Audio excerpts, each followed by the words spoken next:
Hello, everyone. Wanted to provide a quick update. Jennifer and I have both stepped away from social media. We haven't been on Facebook much over the last couple of weeks. That's been intentional. But we are doing pretty well. We're coming up on 4 weeks since we lost AJ. Um, the family is continuing to grieve. We have been to family counseling sessions, individual counseling sessions, and have just been continuing to work through everything that's come along with this experience, trying to find our new normal as a family of four. Uh, I did want to say one more time thank you to everyone who has sent us a card, sent us a gift card, sent money on behalf of AJ to charities and to the GoFundMe that we have set up, meals, yard work. It seems like the list is endless of all the things that we have received from everyone. And did want to let everyone know that we really appreciate it. Our record keeping has not been perfect, so I'm not sure that we even have uh, complete records to be able to send thank you notes to everyone. So if you do not receive a personal thank you, uh, just want to let you know it's nothing personal. It's just we've been overwhelmed with the response from friends, family, and the community.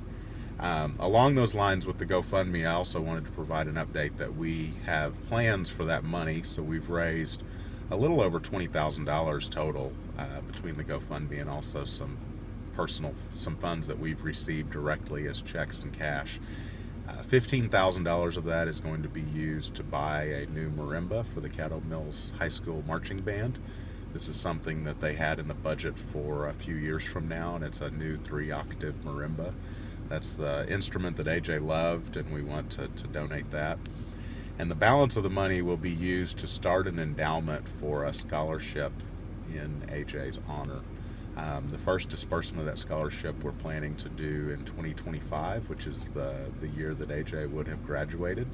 And that will be the first recipients of the scholarship from Caddo Mills will be his classmates. That also gives us a little bit of time to get all the legalities sorted out and to continue to make some additional contributions to the scholarship so that we get the endowment up to a point that it'll be able to be self-funded and be able to provide a scholarship in AJ's name for many years to come. So one thing I did want to share just in closing, I heard a great analogy a few weeks ago, and it's something that I've really held on to as I go through the process of just wrapping my head around what our family's been through over the past few weeks. Um, we have dogs, and our dogs know that they get fed in a certain place. They know that their bowl is there. They know that when they're out of food, they kind of whimper and whine and walk in the room where their food's supposed to be and persuade us to put a scoop of food in their bowl, and they understand all of that.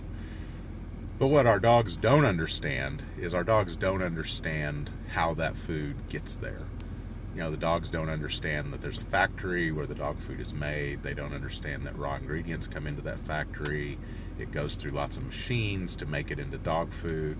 There's another factory that makes bags for the dog food, and then those bags are shipped over, and all the dog food is put into bags. And then it's put onto pallets, and it's sent to distribution centers, and from there it goes to grocery stores. And when I go to the grocery store, I have to swipe my debit card, which means I have to have money in my checking account. And then I put the dog food in the back of my car, and my car has to have gas in it, and it has to be maintained so that it'll start and run, so that I can bring the dog food home and feed the dogs.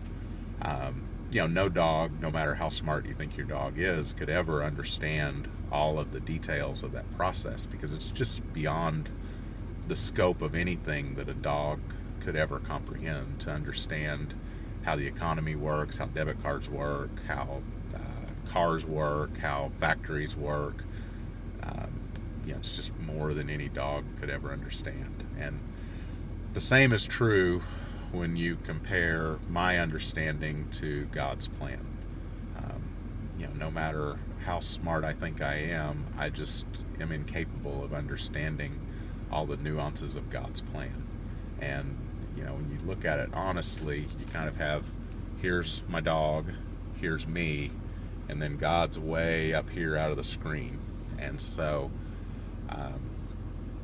even though I don't understand the purpose of losing my son at such a young age, I have to accept and lean on the fact that God has a plan through all of this. And that's been difficult for me to fully accept, but I'm working in that direction. And I just thought I'd share that analogy because it's been meaningful to me as I process this. Thank you again for all the love and support, and we may not be on social media for a while, but all of your wishes and words of support are meaningful. Thank you.